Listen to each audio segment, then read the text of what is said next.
Hi hello friends, എല്ലാ കൂട്ടുകാർക്കും മൗനരാഗത്തിന്റെ ഇന്നത്തെ റിവ്യൂയിലേക്ക് സ്വാഗതം. അങ്ങനെ നമ്മുടെ ചന്ദ്രസേനന്റെ അരികിലേക്കായിട്ട് കല്യാണി എത്തുകയാണ് ഹോസ്പിറ്റലിൽ. അങ്ങനെ ചന്ദ്രസേനൻ കല്യാണിയോട് പറയുന്നുണ്ട്, മോൾ എന്തിനാ ഇപ്പം ഇങ്ങോട്ട് വന്നത്? രൂപ ഇല്ലെന്ന് അറിഞ്ഞിട്ട് വന്നതായിരിക്കും. എനിക്ക് കുഴപ്പമൊന്നുമില്ല മോൾ എനിക്ക് കൂട്ടിയിരിക്കാനൊന്നും വരണ്ട എന്ന് പറയുമ്പോൾ കല്യാണി പറയുന്നുണ്ട്, അല്ല ഞാൻ ആ അമലുവിനെയും കൊണ്ട് ആശുപത്രിയിലോട്ട് വന്നതാണെന്ന് പറയുന്നുണ്ട്. അത് ഞാൻ അറിഞ്ഞായിരുന്നു, ആ കുട്ടിക്ക് തീരെ വയ്യാലേ എന്നിങ്ങനെ ചന്ദ്രസേനൻ ചോദിക്കുന്നുണ്ട്. അപ്പം അതേ അച്ഛ എന്ന് പറയുന്നുണ്ട്. എന്തായി അതിൻ്റെ കാര്യം? അതെന്തായാലും ഡോക്ടറോട് വിവരം പറഞ്ഞിട്ടുണ്ട്. അവള് ഇപ്പോൾ അച്ഛൻ മരിച്ചതിന് ശേഷം ഭക്ഷണമൊന്നും തീരെ കഴിക്കുന്നുണ്ടായിരുന്നില്ല അച്ഛ. ഇവിടെ വന്നതിന് ശേഷമാണ് എന്തെങ്കിലും ഒന്ന് കഴിച്ചു തുടങ്ങിയത്. അപ്പം ആ സമയം ചന്ദ്രസേനൻ പറയാണ്, അത് ശരിയാണ്, അതിൻ്റെ മുന്നിലിട്ടിട്ടല്ലേ ആ ദുഷ്ടൻ അതിൻ്റെ അച്ഛനെ കൊന്നത്. അപ്പോൾ പിന്നെ അതിന് സഹിക്കാൻ പറ്റുമോ? അതിൻ്റെ കണ്ണുനീര് എന്നും അങ്ങനെ ഉണ്ടായിരിക്കും, പിന്നെ അതിന് കുറ്റബോധം ഉണ്ടായിരിക്കുമല്ലോ എന്നിങ്ങനെ പറയുകയാണ്. എന്തായാലും ആ കുട്ടിയെ കുഴപ്പമൊന്നുമില്ലെങ്കിൽ ഇങ്ങോട്ട് കൊണ്ടുവരണേ, എനിക്കൊന്ന് കാണാനായിട്ട് എന്ന് പറയുന്നുണ്ട്. അത് ഞാൻ കൊണ്ടുവരാം. അച്ഛനിപ്പോൾ എങ്ങനെയുണ്ട് എന്ന് ചോദിക്കുകയാണ്. എന്തായാലും ഞാൻ കല്യാണത്തിന് വരുമ്പോളെ എനിക്ക് കുഴപ്പമൊന്നുമില്ല എന്ന് പറയാണ്. അപ്പോൾ അത് വേണ്ട, ചാച്ചൻ്റെ അസുഖം പൂർണ്ണമായിട്ട് വന്നാൽ മതി എന്ന് പറയുമ്പോൾ, മോളെ എനിക്ക് യാതൊരു തരത്തിലുള്ള കുഴപ്പമില്ല. ആ സമയത്ത് നാവ് തുടങ്ങി വയറ് വരെയും ഭയങ്കര എരിച്ചിലായിരുന്നു. പക്ഷേ ഇപ്പോൾ കുഴപ്പമില്ല, കത്തുന്ന പോലെയായിരുന്നു. വയറൊക്കെ ക്ലീൻ ചെയ്ത് ഇപ്പോൾ ഞാൻ ഉഷാറാണ്, എനിക്ക് യാതൊരു കുഴപ്പമില്ല എന്ന് പറയുകയാണ്. എന്നാൽ ശരി അച്ഛാ, ഞാൻ അങ്ങോട്ട് പോട്ടെ എന്ന് പറയുമ്പോൾ ശരി മോളെ എന്ന് പറഞ്ഞിട്ട് കല്യാണി. അപ്പോൾ കാർത്തികയുടെ വിവരം ചോദിക്കുന്നുണ്ട്. കാർത്തിക നല്ല സന്തോഷത്തിലായിരിക്കില്ലേ എന്ന് ചോദിക്കുന്നുണ്ട്. ഇല്ല അച്ഛാ, അത്ര വലിയ സന്തോഷമൊന്നുമില്ല. ആ ദുഷ്ടം പുറത്ത് കറങ്ങി നടക്കല്ലേ, അതിൻ്റെ ഒരു പേടി എല്ലാവരുടെയും മനസ്സിലുണ്ട് എന്ന് പറയുന്നുണ്ട്. അങ്ങനെ കല്യാണി അവിടെ നിന്നിട്ടും പോവുകയാണ് ഡോക്ടറെ അരികിലേക്ക് വീണ്ടും, അതായത് അമലുവിൻ്റെ അരികിലേക്ക്. അപ്പോൾ അമല് കരഞ്ഞുകൊണ്ടിരിക്കുകയാണ്. അപ്പോൾ ഡോക്ടറെ അരികിലേക്ക് കല്യാണി വരികയാണ്. എന്തായി ഡോക്ടർ എന്ന് ചോദിക്കുമ്പോൾ, കാര്യം പറയാം അമലു, നീ കുറച്ചു നേരം പുറത്ത് ഇറങ്ങിയിരിക്കേ എന്ന് പറഞ്ഞിട്ട് അമലുവിനെ പുറത്താക്കുകയാണ്.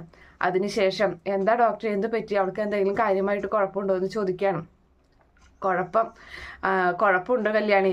എന്തായാലും അവള് ആ ഗംഗപ്രസാദിനെ സ്നേഹിച്ചതല്ലേ, അവൾക്ക് അവളുടെ മനസ്സ് മാത്രമല്ല എല്ലാം അവൾക്ക് സമർപ്പിച്ചു. അവൻ സ്നേഹിച്ച് വിശ്വസിച്ച് പോയി എന്ന് പറയുകയാണ്.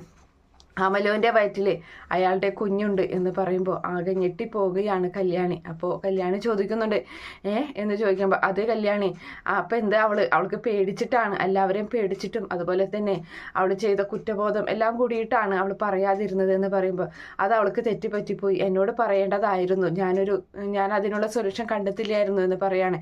എന്തായാലും എൻ്റെ അമ്മൂമ്മ ഒറ്റ നോട്ടത്തിൽ കണ്ടപ്പോൾ തന്നെ ഇതിനെക്കുറിച്ച് പറഞ്ഞായിരുന്നു. പക്ഷെ അമ്മൂമ്മയെ ഞാൻ വിലക്കി നിർത്തി. അങ്ങനെയൊന്നുമില്ല അമ്മൂമ്മ, അവൾക്ക് അങ്ങനെ ഒരു തെറ്റ് പറ്റില്ല എന്ന് ഞാൻ അമ്മൂമ്മയോട് പറഞ്ഞു എന്ന് പറയുമ്പോൾ ഡോക്ടർ പറയാണ്, കാരണന്മാർക്ക് പഴയ ആൾക്കാർക്കൊക്കെ കണ്ടു കഴിഞ്ഞാൽ പെട്ടെന്ന് മനസ്സിലാവും. പക്ഷേ അമലു ഇങ്ങോട്ട് വന്നപ്പോൾ തന്നെ എനിക്ക് കാര്യം മനസ്സിലായിരുന്നു. പിന്നെ ഞാൻ നോക്കട്ടെ എന്ന് വിചാരിച്ചിട്ടാണ്. പിന്നെ ആ കുട്ടിക്ക് നേരത്തെ തന്നെ ഇത് അറിയാമായിരുന്നു, അതുകൊണ്ടാണ് ആ കുട്ടി ഏത് നേരം കരഞ്ഞുകൊണ്ടിരുന്നത് എന്നിങ്ങനെ പറയുന്നുണ്ട്. അപ്പോൾ എന്തായാലും ഞാൻ അവളുടെ അരികിലേക്ക് ചെല്ലട്ടെ എന്നും പറഞ്ഞിട്ട് കല്യാണി അമലുവിൻ്റെ അരികിലേക്ക് ചെല്ലുകയാണ്. അമൽ അപ്പോഴും കരഞ്ഞുകൊണ്ടിരിക്കുകയാണ്. അമലുവിനോട് കല്യാണി ചോദിക്കുകയാണ്, നീ എന്തിനാ ഇങ്ങനെ കരയുന്നത്? വിഷമിക്കേണ്ട, എന്തായാലും നിനക്ക് തെറ്റുപറ്റിപ്പോയി. നീ ഒരിക്കലും ചെയ്യാൻ പാടില്ലാത്ത കാര്യമാണ്. നിന്നെ അത്ര അധികം സ്നേഹിക്കുന്ന ഒരു പുരുഷൻ നിന്റെ അരികിലുണ്ടായിരുന്നില്ലേ, എന്നിട്ടും നീ പുറത്തുനിന്ന് വന്ന ഒരാൾ എന്തിനാ സ്നേഹിച്ചത്? നിങ്ങൾ എപ്പോഴും പറയാറില്ലേ, നിങ്ങളുടെ മലദേവതകൾ അവർക്ക് വലിയ ശക്തിയാണെന്ന്. ആ ഒരു ശക്തി തന്നെയാണ് നിന്നെ ഇപ്പം ഇങ്ങനെ ഒരു പാഠം പഠിപ്പിച്ചത്. നിനക്ക് ഇങ്ങനെ ഒരു ശിക്ഷ തന്നത് ആ മലദേവത തന്നെയാണെന്ന് അങ്ങ് വിശ്വസിച്ചോ? കാരണം അത്രയും അധികം നിന്നെ സ്നേഹിക്കുന്നുണ്ട് ആ വേലും. പിന്നെ നീ ഇനിയിപ്പോൾ എന്തായാലും വേലുവിനോട് ഈ ഒരു കാര്യമൊന്നും പറയാൻ നിൽക്കണ്ട. തന്നെയല്ല, ഞാൻ നിന്നെ ഈ ഒരു കാര്യത്തിൽ കുറ്റപ്പെടുത്തില്ല. കാരണം നീ അങ്ങനെ ഒരു പുരുഷൻ പുറത്തുനിന്ന്, നീ വിചാരിച്ചു അവന് വലിയ വിദ്യാഭ്യാസമൊക്കെ ഉണ്ടെന്ന്. അങ്ങനെ നാട്ടിൽ നിന്നൊരു പുരുഷൻ വന്നപ്പോൾ നീ അവനെ സ്നേഹിച്ചു പോയി. നിന്നെ മാത്രം ഞാൻ കുറ്റപ്പെടുത്തില്ല, നിന്റെ വീട്ടുകാരെയും ഞാൻ അതിൽ കുറ്റപ്പെടുത്തും. കാരണം ഒരാണ് പുറത്തുനിന്ന് വന്നു കഴിഞ്ഞാൽ അവനെ ശുശ്രൂഷിക്കേണ്ടത് നീയല്ല. അതിന് പകരം വേലുവിനോട് പറയായിരുന്നില്ലേ, അവൻ ചെയ്തിരുന്നെങ്കിൽ ഇങ്ങനെ ഒരു ആപത്ത് ഇവിടെ ഉണ്ടാകില്ലായിരുന്നു. എന്തായാലും അമലു, നിനക്ക് ഈ കുഞ്ഞിനെ വേണോ? എന്താ നിന്റെ അഭിപ്രായം എന്ന് ചോദിക്കുമ്പോൾ, വേണ്ട ചേച്ചി, എനിക്ക് ആ ദുഷ്ടൻ്റെ കുഞ്ഞിനെ വേണ്ട എന്ന് പറയുകയാണ്. അത് മതി. എന്തായാലും നമുക്ക് ഇരു ചെവി അറിയാതെ ഈ ഡോക്ടറോട് തന്നെ കാര്യങ്ങൾ പറഞ്ഞ് നമുക്ക് ഇവിടെ നിന്നും ആ കുഞ്ഞിനെ ഇല്ലാതാക്കി നമുക്ക് വീട്ടിലോട്ട് പോകാം. നീ അവിടെ ചെന്ന് കഴിഞ്ഞാലും ആരോടും അധികം ഈ ഒരു കാര്യത്തിനെ പറ്റിയൊന്നും പറയുകയും ചെയ്യരുത്, അത് തന്നെയല്ല അധികം വിഷമിക്കുകയൊന്നും ചെയ്ത്, പിന്നെ നീ കരയുന്ന കാണുമ്പോൾ നിന്റെ അച്ഛൻ മരിച്ചതിൻ്റെ ഉള്ള വിഷമാണെന്ന് മറ്റുള്ളവർ ധരിച്ചോളും എന്നൊക്കെ ഇങ്ങനെ കല്യാണി പറഞ്ഞു കൊടുക്കുകയാണ്. എന്തായാലും നമുക്കിതിവിടെ കളയാം, ഞാൻ എന്തായാലും ഡോക്ടറോട് സംസാരിച്ചിട്ടുണ്ട്, അതുപോലെ തന്നെ വേലുവിനോട് ഈ ഒരു കാര്യം ഒരു കാരണവശാലും പറയുകയും ചെയ്യരുത് എന്ന് പറഞ്ഞിട്ട് ഇല്ലേ ചെയ്യുന്നിങ്ങനെ അങ്ങനെ സമ്മതിച്ച് അവിടെ അങ്ങനെ ഇരിക്കുകയാണ്. അതിനുശേഷം നമ്മുടെ കിരൺ പോകുന്നത് കാണുന്നുണ്ട്. കിരണും അതുപോലെ തന്നെ ബൈജുവും കൂടി കാറിൽ പോയിക്കൊണ്ടിരിക്കുകയാണ്. ആ സമയത്ത് കല്യാണി വിളിക്കുന്നുണ്ട്. അപ്പോൾ ബൈജു ഫോൺ എടുത്തിട്ട് കല്യാണിയാണെന്ന് പറയാണ്. അപ്പോൾ എന്താ ഈ കല്യാണി പോയിട്ട് അമലുവിന് എങ്ങനെയുണ്ട് എന്ന് ചോദിക്കുകയാണ്, കാർ ഒരു ഭാഗത്ത് നിർത്തിയിട്ടിട്ട്. അപ്പോൾ ആ സമയത്ത് കിരണായിട്ട് ഇവിടെ ഇത്തിരി പ്രശ്നങ്ങളാണ്, എന്ത് പറ്റി?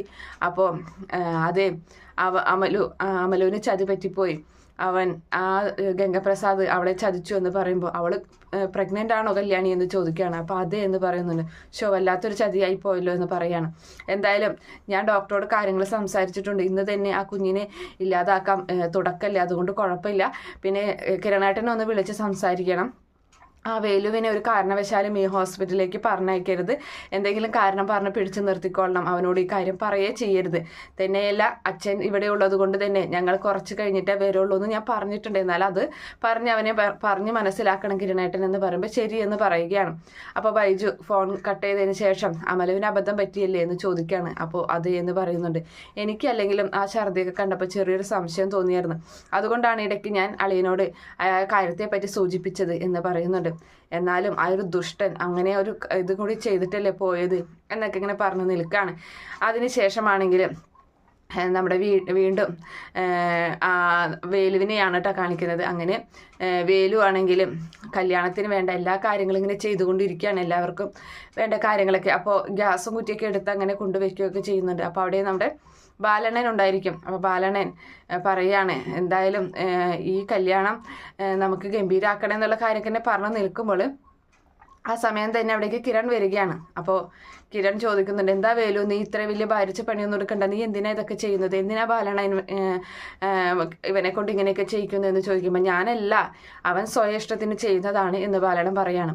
അപ്പോൾ എനിക്ക് വെറുതെ ഇരിക്കാൻ സാധിക്കില്ല ചേട്ടാ, അതുകൊണ്ടാണ് ഞാനിത് ചെയ്യുന്നത് എന്ന് പറയുന്നുണ്ട്. അങ്ങനെ ആ സമയം എന്തായാലും നീ അതവിടെ വെച്ചേ എന്ന് പറഞ്ഞിട്ട് ഇങ്ങോട്ട് വന്ന് ഞാനൊരു കാര്യം പറയട്ടെ, എന്തായി അമലുവിന് ആശുപത്രി കൊണ്ടുപോയിട്ട് എന്തെങ്കിലും കുഴപ്പമുണ്ടോ എന്ന് ചോദിക്കുമ്പോൾ ഒരു കുഴപ്പമില്ല, നീ ഇങ്ങോട്ട് വാ ഞാൻ പറയാമെന്നും പറഞ്ഞിട്ട് അവനെ മാറ്റി നിർത്തിയിട്ട് സംസാരിക്കുകയാണ് കിരൺ.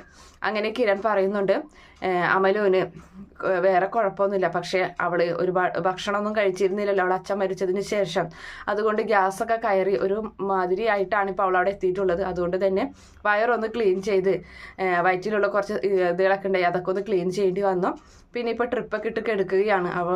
അയ്യോ എന്ന് പറയുകയാണ് വേലു. അപ്പോൾ ആ സമയത്ത് ഇല്ല വേലു പേടിക്കേണ്ട, കല്യാണി അവിടെ കൂട്ടുണ്ട്, കല്യാണി അവളെ ഏറ്റെടുത്തിരിക്കുകയാണ്, ഇനിയിപ്പോൾ ഒന്നും നോക്കണ്ട, അത് ചേച്ചിക്ക് സാറമ്മയ്ക്ക് ബുദ്ധിമുട്ടാവില്ലേ എന്ന് ചോദിക്കുകയാണ്.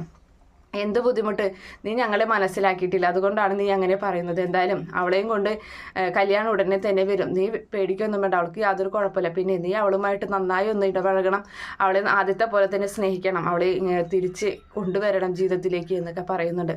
അപ്പോൾ ശരി എന്നൊക്കെ പറഞ്ഞ് അങ്ങനെ പോവുകയാണ്. അങ്ങനെ ആ സമയത്ത് വീണ്ടും കിരൺ തിരിഞ്ഞു നിന്നിട്ട് പറയുന്നുണ്ട്, അതെ നിന്നെ ഇവിടെ കൊണ്ടുവന്നിട്ടുള്ളത് ഇവിടുത്തെ ജോലി ചെയ്യാനൊന്നുമല്ല, അതുകൊണ്ട് ഇവിടുത്തെ ജോലിയൊന്നും അധികം ചെയ്യേണ്ട കേട്ടോ എന്ന് പറയാണ്. അപ്പോൾ ഇല്ല സാറേ വെറുതെ ഇരുന്നൊരു ശീലമില്ല, അതുകൊണ്ടാണ് എന്ന് പറഞ്ഞങ്ങനെ നിൽക്കുകയാണ്. അതിനുശേഷം നമ്മുടെ അമലു ഹോസ്പിറ്റലിൽ അങ്ങനെ കിടക്കുകയാണ്. എന്തായാലും ട്രിപ്പൊക്കെ ഇട്ടിട്ട് കാര്യങ്ങളൊക്കെ കഴിഞ്ഞിട്ട് തന്നെയാണ് ആ കിടപ്പ്. അതങ്ങനെ ഒരു ഭാഗത്തോടു കൂടിയാണ് ഇന്നത്തെ എപ്പിസോഡ് അവസാനിക്കുന്നത്. ഈ റിവ്യൂ ഇഷ്ടപ്പെടുകയാണെങ്കിൽ ഈ ചാനൽ ഒന്ന് സബ്സ്ക്രൈബ് ചെയ്ത് സപ്പോർട്ട് ചെയ്യുക. Okay friends, bye, thank U.